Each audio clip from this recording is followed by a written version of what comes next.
What if your success has nothing to do with how smart you are and everything to do with how you think? That's the powerful starting point of Bob Proctor's Change Your Paradigm, Change Your Life. This isn't a book that teaches you new skills. It's not full of facts or strategies. It's a wake-up call, a direct message. Your thinking is the problem, and it's also the solution. Bob Proctor spent more than 6 decades teaching people how to change their lives, and this book is a sharp summary of everything he stood for.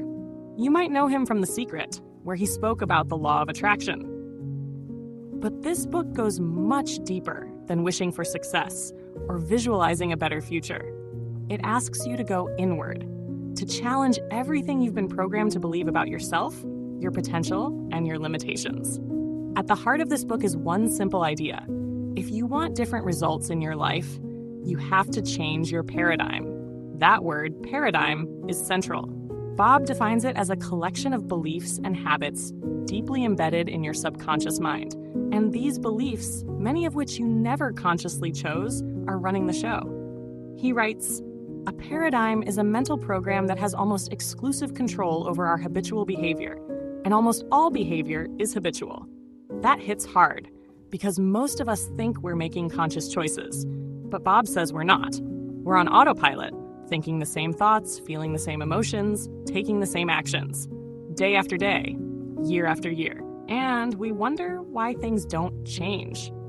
He goes further and says that trying to change your results, your income, your health, your relationships, without changing your paradigm is like trying to fix the fruit without dealing with the root. It doesn't work. Don't try to change the results directly. Change the thoughts that produce the results. So how do we actually do that? According to Bob, repetition is the key. He says you don't change your beliefs by arguing with them. Just you change them by overriding them. You install new beliefs by saying, writing, and visualizing them over and over again. That's why he read Think and Grow Rich every single day for decades. He wasn't looking for new information. He was rewiring his thinking. He puts it plainly, it's the repetition of thought, not logic, that alters your paradigm.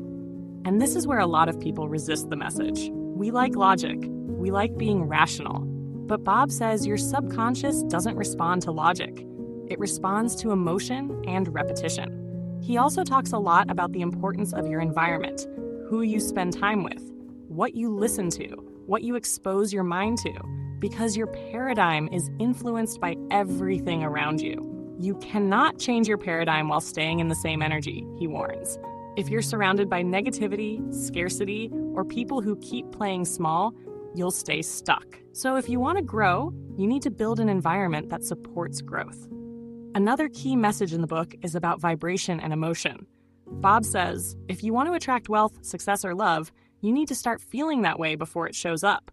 It sounds spiritual, but there's truth in it. We attract what we are, not what we want. He writes, the feeling of the wish fulfilled must come before the fact. So many of us wait for evidence before we believe. Bob says, believe first, and the evidence will follow. But what do readers think?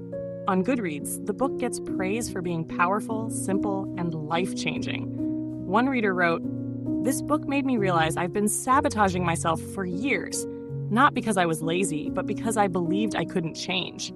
Another said, "It's not about motivation, it's about identity. This book is like mental surgery, in a good way."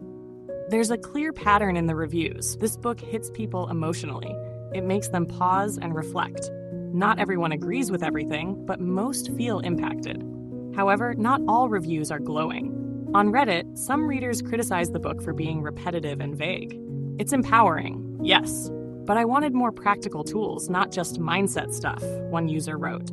Others say it relies too much on affirmations and not enough on real-world strategy. One of the strongest critiques is that it doesn't explain the science behind the claims.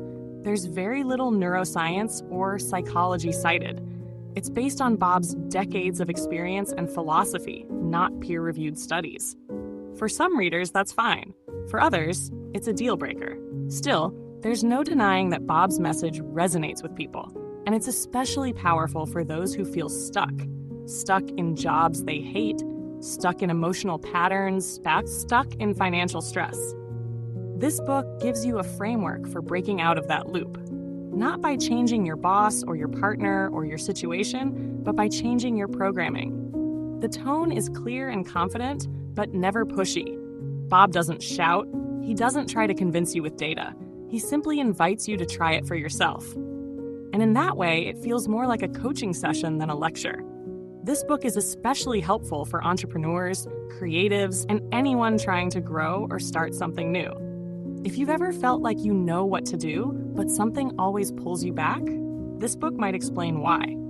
It's not your knowledge that's the problem, it's your paradigm. To be clear, this book won't give you step-by-step business strategies or financial tips. It won't teach you marketing or habits in the traditional sense. But it will shift how you see yourself. And that's often where real change begins. Bob Proctor wrote this book not to impress you, but to transform you. And whether you agree with every word or not, you'll walk away thinking differently. You don't get what you want, he writes. You get who you are. So change who you are. That's the heart of the book, and it's a powerful one. Whether you're skeptical or spiritual, this message is worth sitting with. Because at the very least, it reminds us that real change begins inside, not in the world, but in the mind. And if you can change your mind, you can change everything.